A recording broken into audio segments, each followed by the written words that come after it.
Assalamualaikum warahmatullahi wabarakatuh.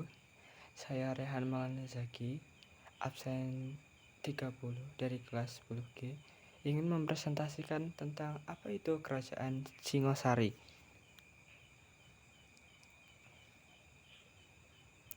Kerajaan Singosari.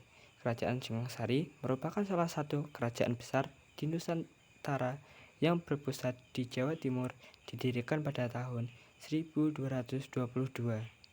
Kerajaan ini memiliki latar belakang yang penuh dengan intrik, perebutan kekuasaan, dan ambisi yang besar untuk menyatukan wilayahnya.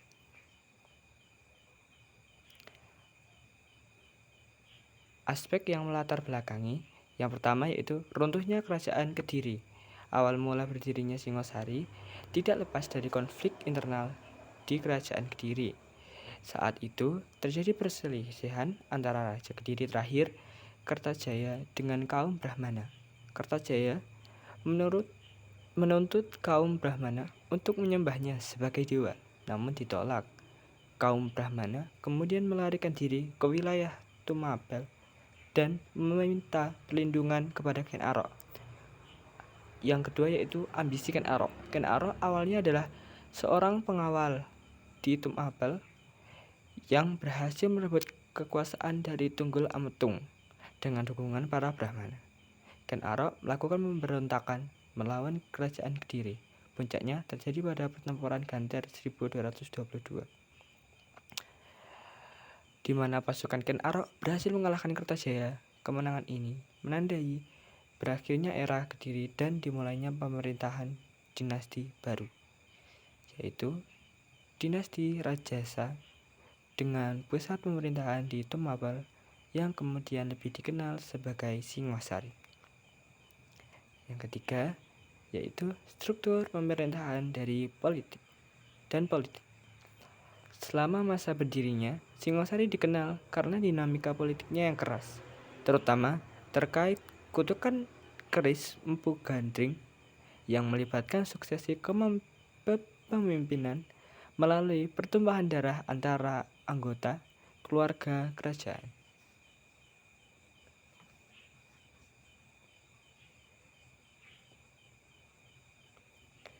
Selanjutnya yaitu masa kejayaannya. Masa puncak kejayaan Kerajaan Singosari terjadi pada masa pemerintahan raja terakhirnya, yaitu Raja Kertanegara 1268 sampai 1292. Di bawah kepemimpinannya, Singosari bertransformasi dari kerajaan regional Jawa Timur menjadi kekuatan besar yang disegani di kawasan Asia Tenggara. Visi Nusantara menggagas Cakrawala Mandala Nusantara, yaitu upaya menyatukan wilayah di luar Jawa untuk membendung kekuatan Mongol. Yang kedua yaitu ekspedisi Pamalayu, melakukan diplomasi militer ke Sumatera untuk menguasai jalur perdagangan di Selat Malaka. Yang ketiga, perluasan wilayah, berhasil menguasai Bali, Pahang, Kalimantan, dan Maluku. Yang keempat yaitu kekuatan maritim, menjadi pusat perdagangan internasional melalui penguasaan pelabuhan-pelabuhan di Jawa Timur. Yang kelima yaitu agama dan budaya, menyatukan ajaran Hindu dan Buddha, serta membangun candi-candi besar seperti Candi Singosari dan Candi Jago.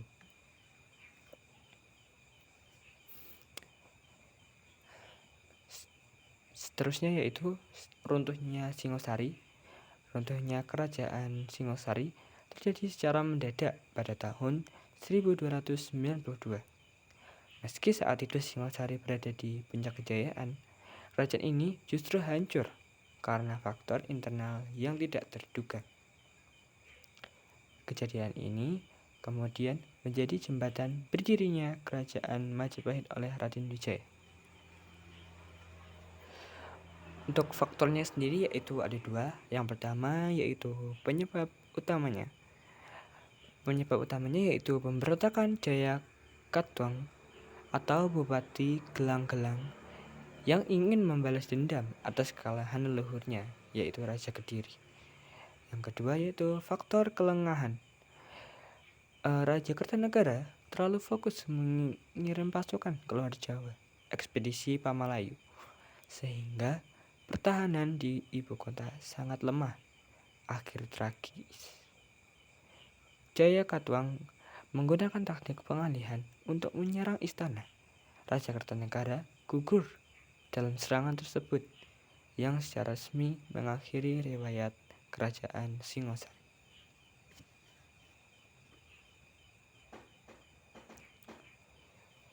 Yang selanjutnya yaitu ada peninggalan-peninggalan candi.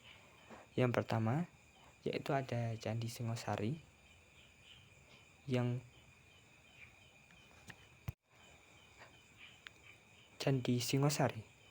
yang berada di Malang. Candi utama yang berfungsi sebagai tempat pendarmaan Raja Kertanegara. Candi ini unik karena bagian atasnya sudah selesai diukir, namun bagian bawahnya masih polos. Yang kedua yaitu Candi Kidal.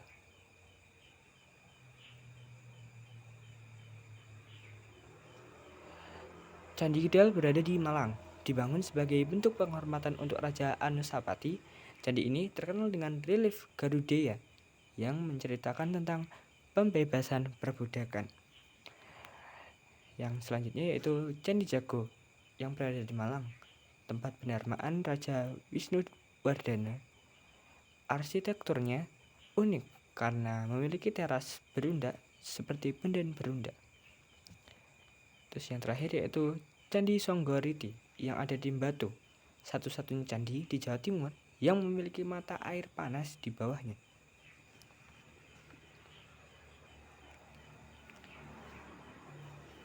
Seterusnya yaitu peninggalan-peninggalan arca dan patung. Yang pertama yaitu ada Arca Prajna Paramita, dianggap sebagai salah satu karya seni terbaik dari zaman Singosari yang merupakan perwujudan dari Ken Dedes. Arca ini melambangkan Dewi Kebijaksanaan. Yang kedua yaitu ada Arca Dwarapala, dua patung raksasa penjaga gerbang masuk ke wilayah ibu kota Singosari. Tingginya mencapai 3,7 meter dan masih berdiri kokoh di lokasinya yang asli.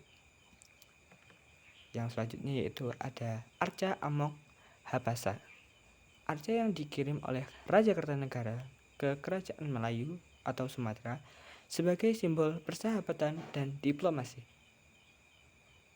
Yang terakhir yaitu ada Arca Joko Dolok, perwujudan Raja Kertanegara yang ditemukan di Surabaya sebagai simbol ketegasan sang raja.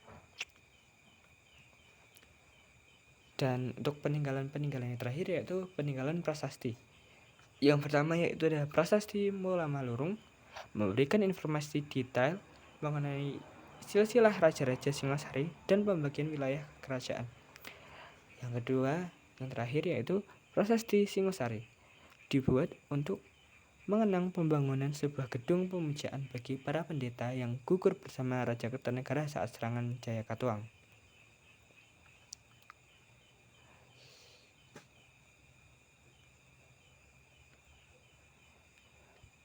Yang terakhir yaitu ada daftar pustaka.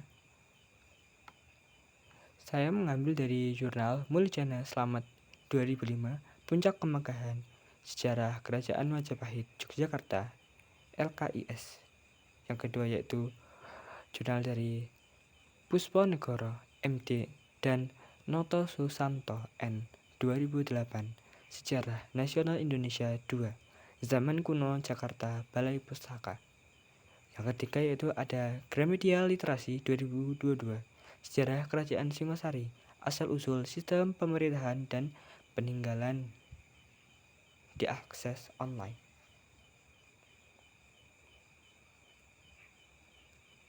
Sekian dari saya.